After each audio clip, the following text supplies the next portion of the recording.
28 ya hari ini ya.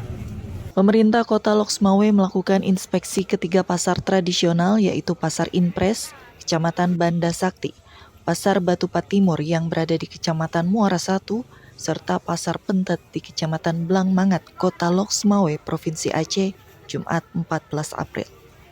Peninjauan ini dilakukan untuk memastikan pasokan komoditi pasar terjaga, sekaligus mencegah penimbunan bahan pokok guna menjaga kestabilan harga hingga perayaan Hari Raya Idul Fitri 1444 Hijriah.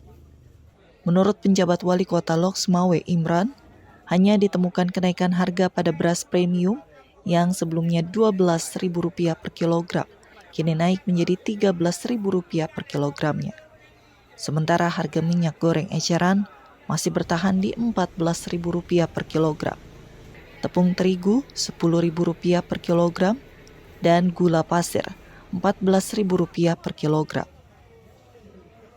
Dari komunitas bahan pokok yang ada di Loksmawe sampai dengan hari ini bisa kita pastikan itu tidak ada terganggu untuk pasokannya. Hari ini saya melakukan tinjauan ke pasar untuk memastikan bahwa itu di pasar tidak. Yang pertama untuk komunitas bahan pokok seperti beras ini tidak terjadi penimbunan.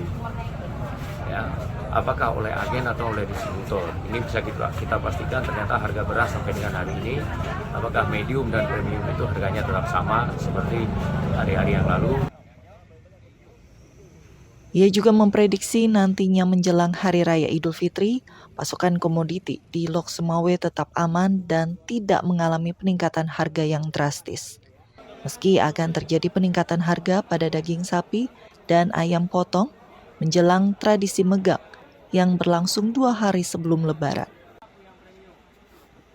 Dari Kota Loksmawe, Provinsi Aceh, Trifani, Kantor Berita Antara mewartakan.